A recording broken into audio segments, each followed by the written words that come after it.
Hi అండి, ఈరోజు అరటికాయ ఫ్రై చేసుకుందాము. దానికి ఫస్ట్ ఈ మసాలా ప్రిపేర్ చేసుకుందాం. దీనికి కావాల్సిన ఎండుమిర్చి, వెల్లుల్లి రబ్బలు, జీలకర్ర, పచ్చిశనగపప్పు. ఇది ఆప్షనల్, కావాలంటే వేసుకోండి, లేకపోతే అవసరం లేదు. ధనియాలు, నువ్వులు కూడా అంత అవసరం లేదు, కొంచెం వేసుకుంటే బెటర్. ఇవన్నీ ఫస్ట్ ఫ్రై చేసుకుందాం.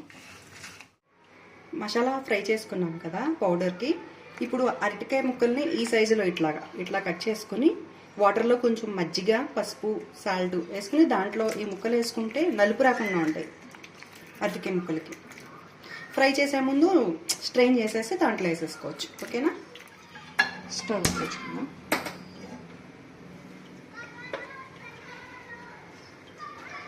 ఆయిల్ వేసుకుందాం. అరటికాయ ఫ్రైకి కొంచెం ఆయిల్ ఎక్కువే పడుతుంది. తాలింపు వేసుకుందాం. ఆవాలు, జీలకర్ర, మినపప్పు,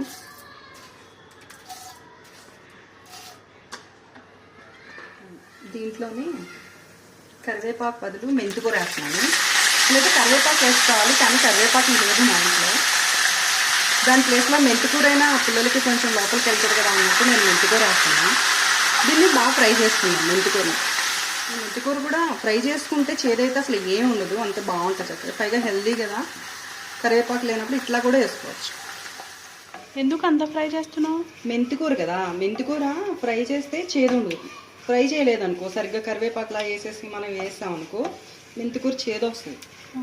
ఇది ఇలా ఫ్రై అయితే చేదు ఉండదు. ఇంకా ఓకే, మీరు ఎలాగో ఒట్టిని తినరు కదా, ఓకే, ఇలా అయినా తింటారు. సరే, వేసేస్తాను.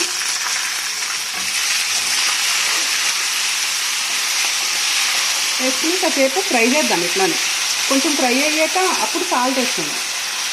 ముందే వేయకుండా ఇట్లా వేసేసి కాసేపు లిక్ పెట్టేద్దాము.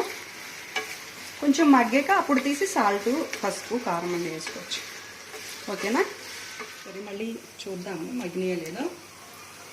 మధ్యలో ఒక్కొక్కసారి తిప్పుకుంటూ ఉండండి. మీరు ఇలా వదిలేస్తే మళ్ళీ అడుగంటుతూ ఉంటాయి, చూసుకుంటా ఉండండి. దీంట్లో సాల్ట్ వేద్దాం, సాల్ట్, పసుపు వేద్దాం. ఇప్పుడు వరకు వేయలేదు కదా మనం.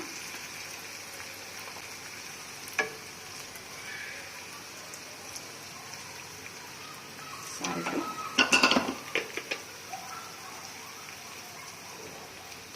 ఆల్రెడీ మనం ముక్కలు కడిగినప్పుడు మజ్జిగలో కలిపి కడిగినప్పుడు కొంచెం సాల్ట్ వేసాము.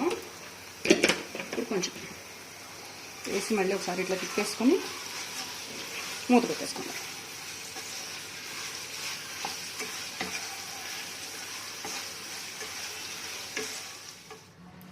సరే, చూద్దాం. మళ్ళీ ఫ్రై అయిపోయినాయి చూసారా. మరీ మెత్తగా మగ్గిపోకూడదు, మగ్గిపోతే ఇది మళ్ళీ ఫ్రై అయిపోయి అంతా టేస్ట్ అయిపోయినట్టు అనిపిస్తుంది. ఇలా ముక్కలానే ఉండాలి, ఉడికిపోయింది అంతా. దీంట్లో మనం ముందు ఫ్రై చేసి పౌడర్ చేసుకున్నాం కదా, ఆ పౌడర్ వేసుకోవాలి. అంతా అవసరం లేదు, మనకి ఎంత పడుతుందో చూసుకొని వేసుకోవాలి. ఈ మిగిలిన పౌడర్ కూడా వేస్ట్ అవ్వదు. మనం ఏదన్నా బెండకాయ ఫ్రై, పొటాటో ఫ్రై చేసినప్పుడు ఈ పౌడర్ని వాడేసుకోవచ్చు. ఇంకో ఫ్రైలో దేనికైనా. ఇంకొంచెం చూద్దాం.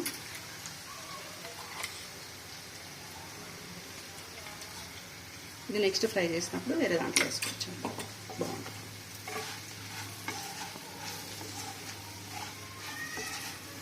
దీన్ని ఒక్క నిమిషం దీన్ని మూత పెట్టి ఉంచుదాము. మూత అవసరం లేదు, ఇట్లానే కాసేపు ఫ్రై చేసేసి అప్పుడు కట్టేద్దాం. అప్పుడు ఈ పౌడర్ అంతా ఈ ముక్కకు పట్టుకుంటుంది. అయిపోయిందండి ఇది. దీన్ని ముక్క కూడా మీకు ఉడికింది లేనిది నేను మళ్ళీ చూపిస్తా.